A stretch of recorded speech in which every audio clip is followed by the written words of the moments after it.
here needs no emphatic denial. Nor does the sad and well-known fact of the escalation of the brutal repression of the African masses by colonial racial regimes in Southern Africa require any detailed recitation on the part of my delegation. My government notes with profound regret that the continued stifling of the legitimate aspirations of the oppressed peoples of Southern Africa for freedom and dignity by those who hold their own selfish and misguided interests in surpassing importance has not caused sufficient moral indignation in the international community to compel it to act in concert,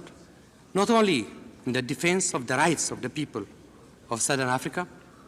but more importantly, in the supreme interest of the overriding principle that are enshrined in the Charter of the United Nations.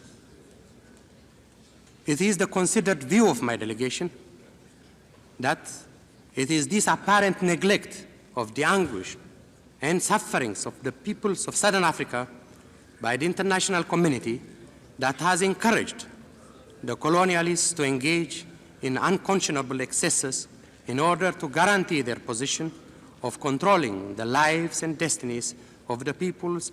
they remorselessly subjugate and exploit. The incalculable death and destruction that is now being perpetrated by the colonialists in Southern Africa, as well as in Guinea-Bissau, is the direct consequence of the failure of the international community to which I've just referred. In the face of the regrettable complacency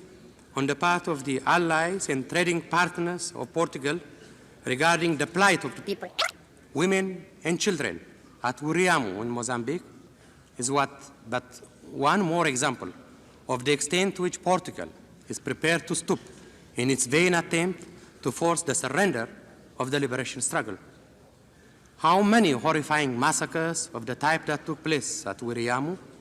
are needed before the friends and allies of Portugal realize their responsibilities and begin to deny their support to a country that insists on enslaving millions of Africans and exploiting the resources of their territory? The situation in Zimbabwe continues in its deterioration as the rebel regime, in cooperation with Portuguese and South African forces, increased its military offensive against the liberation struggle, thereby escalating tension in the colony. In an apparent attempt to emulate the policy of apartheid as practiced in South Africa, the rebel regime announced in Salisbury last March plans for the establishment of Bantustans, which it euphemistically called regional authorities, thus confirming our suspicions that the rebels are determined to impose apartheid on the African masses in Zimbabwe. In spite of such turn for the West, the urgent need for a practical reappraisal of the sanctions policy if the effort to restore legality in the territory is to be successful. The question of Namibia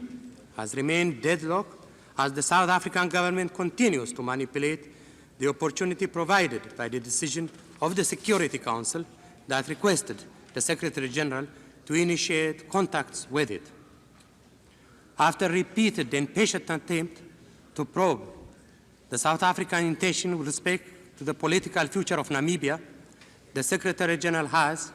in his latest report, confirmed the failure of the South African government to provide an unambiguous response in regard to the question of granting the right of self-determination and independence for the people of Namibia envisaged under Resolution 323, 1972. This South African equivocation comes to us as no surprise, since we had nurtured no illusion to begin with about its true designs and intentions with respect to Namibia. It is our belief that the United Nations must abandon forthwith any false hopes and consider the adoption of other means to extricate the Namibian people from the illegal colonial occupation of South Africa.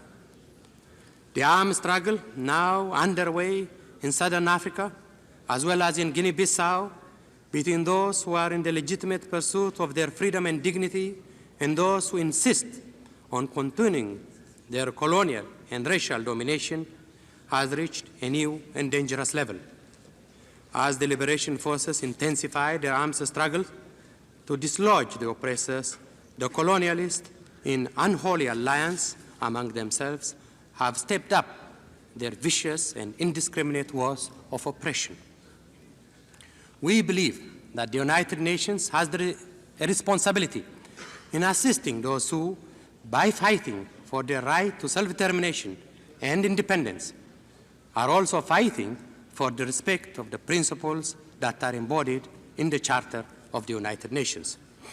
Strengthened United Nations is a fact that no one can controvert. Let us therefore make this recognition our point of departure and resolve to rededicate ourselves not only